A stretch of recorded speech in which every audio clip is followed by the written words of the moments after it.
नमस्कार दर्शकों, आप देख रहे हैं अमर उजाला डिजिटल और मैं अलीगढ़ से चमन शर्मा।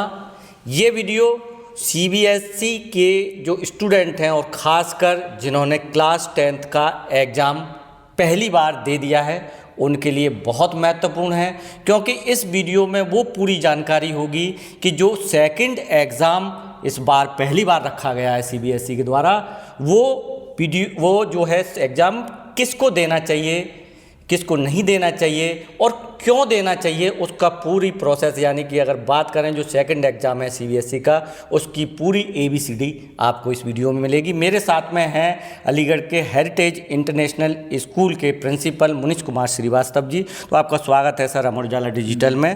तो सर सबसे पहले कि जैसे कि फर्स्ट एग्ज़ाम जो है क्लास 10th का हो चुका है जी, अब बात आती है जो सेकंड एग्ज़ाम की है जी। अच्छा, तो सबसे पहले सर ये जानकारी चाहेंगे कि जो सीबीएसई ने, आखिर आपके पास तो निर्देश आते रहते हैं सीबीएसई के द्वारा, ये जो सेकंड एग्ज़ाम रखा वो किस उद्देश्य से रखा, कि आखिर ये इसका उद्देश्य है कि जिससे फ़ायदा होगा?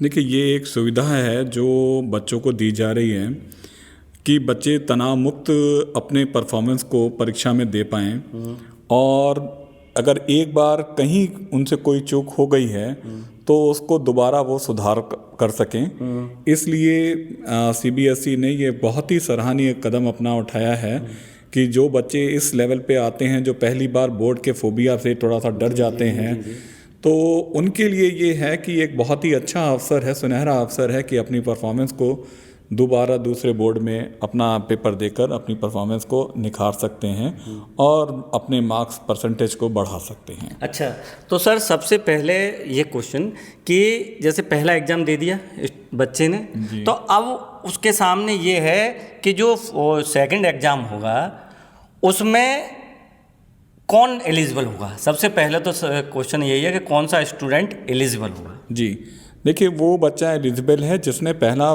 बोर्ड एग्ज़ाम दिया है, पूरा एग्ज़ाम दिया है। जी, पूरा एग्ज़ाम दिया है, तो वही बच्चा एलिजिबल है। अच्छा सर, इसमें जैसे कि अगर उससे कोई एक आध पेपर छूट गया है तो क्या वो एलिजिबल है? हाँ, देखिए, एक आध पेपर अगर छूट जाता है तो बच्चा कंपार्टमेंट कैटेगरी में चला जाता है। अच्छा, तो वो ऑटोमेटिकली कंपार्टमेंट कैटेगरी में जाएगा। उसको तो मैंडेटरी है कि ये एग्ज़ाम देना ही देना है। जी।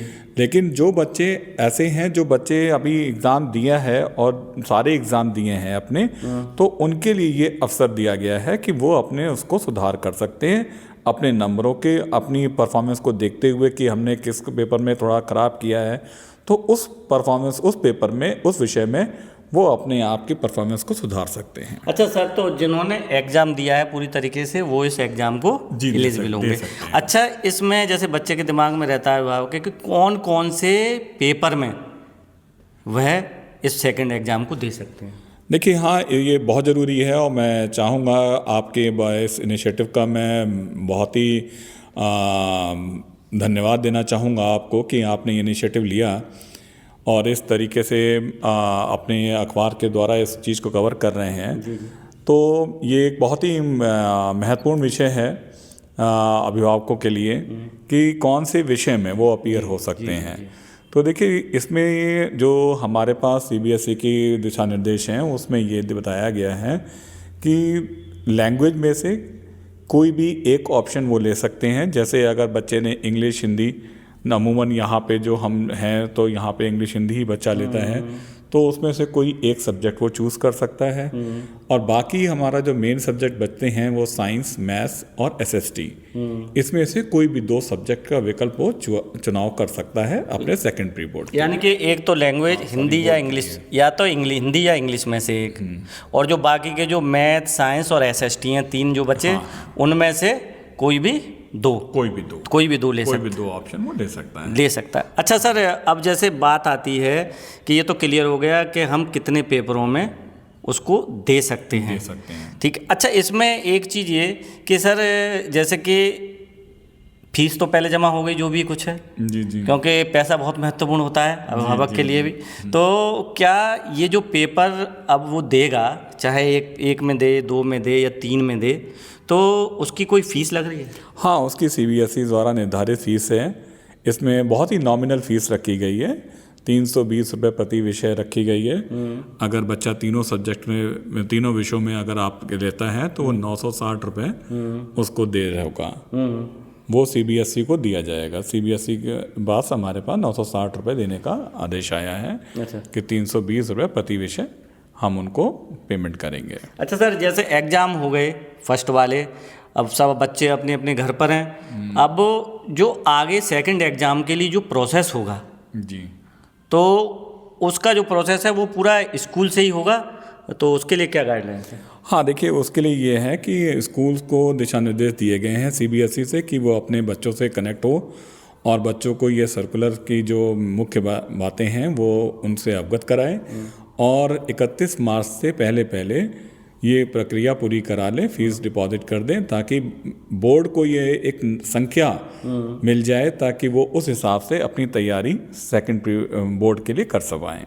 तो मैं दर्शकों को बता दूं कि जैसे कुछ बच्चे तो यह सोचे हुए हैं कि हमारा फर्स्ट एग्ज़ाम हो गया, उसका रिजल्ट निकलेगा, तब ये प्रोसेस होगा कि सेकंड एग्ज़ाम के लिए हमारे फॉर्म भरे जाएंगे या जो भी कुछ प्रोसेस होगा। परंतु ऐसा नहीं है, जैसा कि सर ने बताया कि मार्च का एंड तक आपको ये प्रोसेस जो है अपने स्कूल के माध्यम से, जहां आपने पढ़ाई की है वहां से आप इसको पूरी तरीके से करा लें। अच्छा सर, अब जैसा कि एग्ज़ाम के लिए, सेकंड एग्ज़ाम के लिए उसने फॉर्म भर दिया, तो अब बात आती है कि उसका जो सिलेबस होगा, क्या सिलेबस वही रहेगा या उसमें भी कोई तब्दीली? नहीं, सिलेबस वही रहेगा। जो सिलेबस इनका मेन फर्स्ट बोर्ड के लिए था वही सिलेबस रहेगा।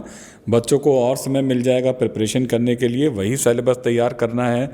तो मेरे ख्याल से ये बहुत सुनहरा अवसर है बच्चों के लिए कि वो अपनी परफॉर्मेंस को सुधार कर सकते हैं और अच्छे नंबरों से अपने 10th क्लास को परिणामों को बना सकते हैं। अच्छा सर, जो इंटरनल असेसमेंट होते थे तो वो भी वही पुराने ही रहेंगे या उसके लिए भी कोई प्रावधान है? नहीं, वो नहीं चेंज होंगे। आपके जो इंटरनल असेसमेंट हैं वो वही रहेंगे जो फर्स्ट टाइम स्कूल से दिए गए हैं। तो उसमें कोई भी चेंजेस नहीं होगा। ये सिर्फ आपके जो थ्योरी एग्ज़ाम बोर्ड लेता है उसी का इम्प्रूवमेंट आपके सेकंड बोर्ड एग्ज़ाम है। अच्छा सर, जैसा कि आपने बताया कि जैसे कि नियम था कि एक पेपर में अगर आप फेल होते हैं तो आप कंपार्टमेंट भर सकते हैं, 2 पेपर में होते हैं तो कंपार्टमेंट भर सकते हैं। तो जो कंपार्टमेंट हैं 2 या 3 का दे सकते हैं, या किस तरीके से तालमेल बिठाया है इस नई जो रणनीति है सेकंड एग्जाम? नहीं देखिए, जो बच्चे कंपार्टमेंट कैटेगरी में आ जाएंगे तो वो तो कंपार्टमेंट कैटेगरी में जाएंगे, उनके लिए फिर ये दूसरा बोर्ड जो है वो मैंडेटरी हो जाएगा। अच्छा, देना उनको देना ही देना है अपने एग्ज़ाम को क्लियर करने के लिए। अगर उनका मतलब ये सुविधा जो है ये उन बच्चों के लिए है जो ये समझ रहे हैं कि हाँ हम पास हो जाएंगे। अगर वो कंपार्टमेंट कैटेगरी में आते हैं तो उनको पहले कंपार्टमेंट एग्ज़ाम क्लियर करना पड़ेगा और उसके बाद वो इसी के साथ ही आपके एग्ज़ाम के साथ ही इसी जो स्कीम आएगी उसी में जो एग्ज़ाम बच्चों के साथ में होंगे तो उसी के साथ वो वही बच्चा बैठेगा और वो पहले कंपार्टमेंट एग्ज़ाम क्लियर करेगा। कंपार्टमेंट में तो जैसे 2 में दिया जाता है। हाँ। और इसमें जो इस समय सेकंड वाला एग्जाम है उसमें 3 में देने की प्रावधान है? नहीं देखिए, 3 में सिर्फ देखिए यही कन्फ्यूज़न है। 3 में इम्प्रूवमेंट एग्ज़ाम है, ये सेकंड बोर्ड है।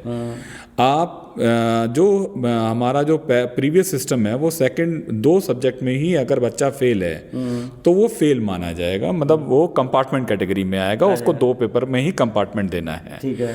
अगर वो 3 में हो जाएगा तो वो एलिजिबल ही नहीं है। अच्छा, हाँ, तो वो एलिजिबल ही नहीं होगा, वो एसेंशियल रिपीट में चला जाएगा, उसको सारे एग्जाम अगले साल देने पड़ेंगे। अगर 2 में होता है तो वो वाले कंपार्टमेंट और ये वाला जो एग्जाम है वो तो एलिजिबल हो जाएगा। जी। परंतु अगर 2 से ज़्यादा में होता है तो वो तो रिपीट में चला जाएगा। तो वो एसेंशियल रिपीट में चला जाएगा। अच्छा, जैसा कि सर अब ये फर्स्ट वाले एग्ज़ाम हो गए हैं तो इसके बाद क्योंकि बच्चे को ये रहता है कि उसका जो सेकंड एग्ज़ाम होगा वो कितने समय बाद होगा, तो अगर बात करें जैसे कि अभी रिजल्ट आएगा इसका फर्स्ट का, तो रिजल्ट की संभावना और जो सेकंड एग्ज़ाम है उसकी संभावना क्या है? देखिए, अभी संभावित जो डेट्स हमको दी गई हैं, तारीखें दी गई हैं, वो 30 अप्रैल तक फर्स्ट बोर्ड के रिज़ल्ट के दिए गई हैं, फर्स्ट रिज़ल्ट के परिणामों के लिए दी गई हैं। और दूसरा बोर्ड जो है संभावित तारीख है वो 15 मई के बाद ही शुरुआत करने का अभी मतलब हमारे पास में है। बाकी बोर्ड ये सारे रिस्पांस आने के बाद डिसाइड करेगा कि स्कीम उसकी निर्धारित करेगा, और वो फिर आपके, मेरे ख्याल से मुझे उम्मीद है कि 30 अप्रैल से पहले पहले उसकी स्कीम भी आ जाएगी और पेरेंट्स को मालूम पड़ जाएगा कि कब एग्ज़ाम होंगे बच्चे। अच्छा सर, जैसे कि अगर बात करें सेंटर की, तो जो अब सेकंड एग्ज़ाम देंगे बच्चे, क्या उनके सेंटर चेंज भी हो सकते हैं या मतलब क्या गाइडलाइंस है इसको लेकर कुछ? देखिए, इसमें भी मैं आपको ये बताऊं, क्योंकि बच्चे हो जाएंगे थोड़े से कम जो मेन एग्ज़ाम देते हैं, तो अभी ये कहना थोड़ा जल्दबाजी होगा कि सेंटर चेंज होगा। मे भी हो सकता है कि सेंटर वही रहे, या जो भी संख्या आने पे कितने बच्चों ने अपना मतलब इसके लिए ऑप्ट किया है, तो उसके आधार पे सीबीएसई बोर्ड निर्धारित करेगा कहाँ पे सेंटर रखने हैं। तो वो नियर बाय ही आपके आसपास ही, स्कूल के आसपास ही होगा, ज़्यादा दूर नहीं होगा, क्योंकि सीबीएसई बोर्ड हमेशा इस बात का ख्याल रखता है कि बच्चों को ज़्यादा तकलीफ़ ना हो, ज़्यादा परेशानी ना हो, और वो आसानी से सेंटर पहुंच सकें। तो मेरे ख्याल से अभिभावकों को इसके लिए परेशान होने की ज़रूरत नहीं है, आसपास ही सेंटर रखा जाएगा, और ये भी हो सकता है जो सेंटर पहले था वही हो। अच्छा, एडमिट कार्ड भी दोबारा इशू होंगे और रोल नंबर इत्यादि सब वही रहेगा? हाँ, देखिए, रोल नंबर तो वही रहेंगे, जी। लेकिन एडमिट कार्ड फिर से इशू किए जाएंगे। एडमिट कार्ड जिस सब्जेक्ट में बच्चे ने अप्लाई किया है उस सब्जेक्ट के हिसाब से आएगा। रोल नंबर वही रखे जाएंगे, जैसा मेरा मानना है। अभी मैं तो इसमें कुछ कह नहीं सकता हूँ कि बोर्ड नंबर भी चेंज कर दे, लेकिन जहाँ तक मेरा मानना है कि रोल नंबर नहीं चेंज होगा, क्योंकि रिजल्ट हम सेम ही दे रहे हैं। अच्छा सर, जैसे कि कुछ बच्चों के दिमाग में यह क्वेश्चन है, अब इसको संदेह कहें या क्या, कि जैसे कि बच्चे सोच रहे हैं कि अगर हमने उन 2-3 सब्जेक्टों में सेकंड एग्ज़ाम के लिए फॉर्म भरा, परीक्षा दी, तो हमारी जो मार्कशीट, फाइनल वाली मार्कशीट आएगी, उस पर कुछ लिखा आएगा कि इन्होंने इम्प्रूवमेंट दिया है या कंपार्टमेंट दिया है या दोबारा परीक्षा दी है, ऐसा कुछ है? बहुत अच्छा प्रश्न आपने किया है, और इसको कई माध्यमों से सीबीएसई द्वारा एड्रेस भी किया गया है। हमारे परीक्षा कंट्रोलर जो संयम भारद्वाज जी हैं, उन्होंने बहुत स्पेसिफिकली एक वेबिनार करके सबको बताया था कि जो भी बेस्ट परफॉर्मेंस होगी बच्चे की दोनों बोर्ड में, वो आपके फाइनल मार्कशीट्स में आएगी। तो इसलिए बच्चों को इसमें परेशान होने की कोई भी ज़रूरत नहीं है। जो भी बच्चे का अगर पहले बोर्ड में अच्छे नंबर हैं तो वो आएगा, अगर दूसरे में है तो दूसरा लिया जाएगा, बेस्ट ऑफ द 2 लिया जाएगा। तो कोई भी इसमें कंफ्यूजन ना रखे, जो बच्चे की अच्छी परफॉर्मेंस है वही आएगी। और दूसरा जो आपने बोला कि लिखा हुआ होगा, तो कहीं नहीं ये मेंशन होगा कि बच्चे ने सेकंड में अच्छा किया या फर्स्ट में अच्छा किया। उसकी अच्छी परफॉर्मेंस देकर ही मार्कशीट्स उसकी बनेगी। तो यानी कि अगर हम ये कहें कि ये वाला जो सेकंड एग्ज़ाम है वो रिस्क फ्री एग्ज़ाम है? रिस्क फ्री एग्ज़ाम है, टोटल रिस्क फ्री एग्ज़ाम है। और मैं बच्चों से ये कहूँगा कि उनको इसके लिए आगे आना चाहिए, और अगर उनको लगता है कि हम परफॉर्मेंस अच्छी कर सकते हैं तो बेशक वो इस एग्ज़ाम को ऑप्ट करें और आके अपनी परिणामों को सुधार करें। अच्छा सर, जैसा कि अब क्योंकि सेकंड एग्ज़ाम भी होना है, फिर सेकंड एग्ज़ाम का रिजल्ट भी आएगा, जी। तो लगभग मुझे लगता है कि उसके रिजल्ट आने तक बच्चा कोई भी और आगे अपना जो प्रोसेस है कहीं पर और पढ़ाई करने का, या वो तो शायद मेरे अंदाज़ से स्कूलों में भी कोई स्टार्ट नहीं होगा उसमें एडमिशन अगर लगे। हाँ, नहीं, देखिए, दोनों चीज़ें हैं। एक तो चीज़ ये है कि प्रोसेस पहले भी हो सकता है, क्योंकि 30 अप्रैल को पहले बोर्ड का रिजल्ट आ जाएगा। जी। तो आप मई में ही आप अपना ऑप्ट करके आप एडमिशन ले सकते हो, और स्कूल भी स्वतंत्र हैं कि आप वो उसकी परफॉर्मेंस देखकर उस पर आप उसको देंगे, क्योंकि उसका वो तो परफॉर्मेंस आ ही गया है। जी। तो परीक्षा तो आप जो आपकी प्रणाली है वो उसी समय, प्रवेश प्रणाली आप उसी समय स्टार्ट कर सकते हैं। तो एक तरीके से कह लीजिए कि ये स्कूलों के लिए अच्छा है कि वो पहले से ही बच्चे का एडमिशन के लिए प्रोसेस स्टार्ट कर सकते हैं। हाँ, दूसरा आपके बोर्ड जो एग्ज़ाम होगा वो तो देखिए सिर्फ उसके लिए है कि वो उसमें परिणामों को अच्छा कर सके, है ना। और उन बच्चों के लिए है जो कंपार्टमेंट एग्ज़ाम दे रहे हैं। तो अब बच्चों पहले तो देर से 15 जुलाई तक 17 जुलाई तक हम लोग के एग्ज़ाम होते थे कंपार्टमेंट के, और रिज़ल्ट आता था अगस्त में जाके। तो अब तो आपको जून में ही रिज़ल्ट मिल जाएगा। तो ये तो एक तरीके से आप कह लीजिए कि हम पहले चल रहे हैं। तो यानी कि सर जो पहली वाली मार्कशीट होगी, जो मतलब फर्स्ट एग्जाम का रिजल्ट आएगा जी, तो वही आगे प्रोसेस करने के लिए मान्य होगी। ऐसा नहीं है कि अगर आपने भरा नहीं है सेकंड एग्जाम तो आपको इंतजार करना है कि सेकंड एग्जाम की मार्कशीट का या नहीं, बिल्कुल नहीं इंतजार करना है आपको, क्योंकि आपको वही मार्कशीट जो है वो प्रॉपर रूप से आपको सेकंड बोर्ड के बाद मिलेगी। अगर आपने ऑप्ट किया है तो भी, नहीं किया है तो भी। तो अभी जो फर्स्ट है वो उसका खाली आपके रिजल्ट डिक्लेयर होगा कि आपके इतने नंबर हैं, ताकि आप अपने आप को तैयार कर सकें। जिन विषयों में आपने चुनाव किया है कि हमें दोबारा से करना है, तो उसमें आप और अच्छी तरीके से तैयारी कर लें। कि मान लीजिए 70% आए हैं तो आप 80-90% के लिए एस्पायर कर सकते हैं।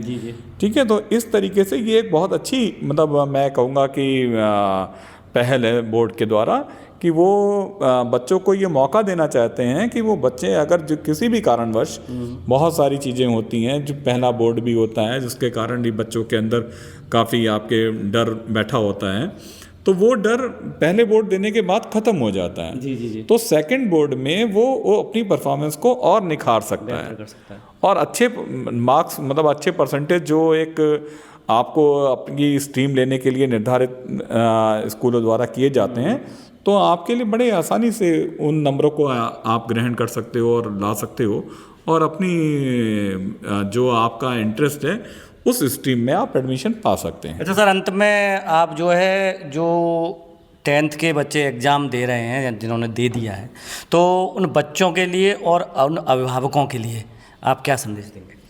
मैं बस यही कहूँगा कि आप खुले मन से इस अपनी तैयारी जारी रखें और इस प्रोसेस को आप एक सुधार के रूप में अपने पास में रखें, और कोशिश करें कि मतलब आप अपनी परफॉर्मेंस को और अच्छा कर सकें, और अपने जो आपके 10th क्लास 10वीं कक्षा के जो आपके परिणाम हैं उनको आप सुधार पाएँ। मैं बस यही रहूँगा कि आप हताश मत हों, आप निराश ना हो और बिल्कुल भी हताश ना हो अपनी परफॉर्मेंस से। ये आपके लिए एक बहुत अच्छा अवसर है जिसमें आप अपने परफॉर्मेंस को, अपने जो आपका विषयों में जो आपकी थोड़ी सी भी अगर चूक हो गई है तो उसको सुधारने का एक बहुत अच्छा स्वर्णिम अवसर है आपके लिए, और आप इसको अवेल करें। मैं आपसे बस यही कहूँगा, अभिभावकों से कहूँगा कि बच्चों को सकारात्मक रूप से एक मोटिवेशन देते रहें, ताकि बच्चे अपने जो भी उम्मीदें उनसे बनी हुई हैं उन उम्मीदों पे वो खरा उतर सकें। तो दर्शकों, आपने इस वीडियो के माध्यम से देखिए एक महत्वपूर्ण जानकारी कि जो बच्चे इस संशय में बैठे थे कि हमारा पहला एग्ज़ाम हो गया है, उसका रिजल्ट आएगा, रिजल्ट के बाद जो है हम फिर सेकंड एग्ज़ाम के लिए उसमें प्रोसेस में शामिल होंगे। तो जैसा कि बताया सर ने कि इसी महीने के एंड तक का समय दिया गया है कि आपको अपने स्कूल में संपर्क करना है। कई स्कूल भी संपर्क भी कर रहे हैं अधिकतर। तो आपको अपने स्कूल में जाकर के संपर्क करना है। आप जितने भी सब्जेक्ट में देना चाहते हैं, 1, 2, 3 में, तो आप वहाँ पे उस प्रोसेस को कर सकते हैं। उसकी एक जो फीस है निर्धारित CBSE के माध्यम से वो आपको देनी होगी, और उसके बाद और आपका जो संशय है कि आपके मार्कशीट पे लिखा आएगा कि नहीं, ये भी बताया गया है इसमें। और जैसे कि आपको उसका मतलब कौन इसके लिए एलिजिबल हो सकता है ये भी बताया गया। तो आप देखते रहिए अमर उजाला डिजिटल। मैं अलीगढ़ से चमन शर्मा। आपके राज्य की खबरें, आपके शहर की खबरें सबसे पहले जानने के लिए देखते रहें अमर उजाला। चैनल को सब्सक्राइब जरूर कर लें और पाएं हर अपडेट।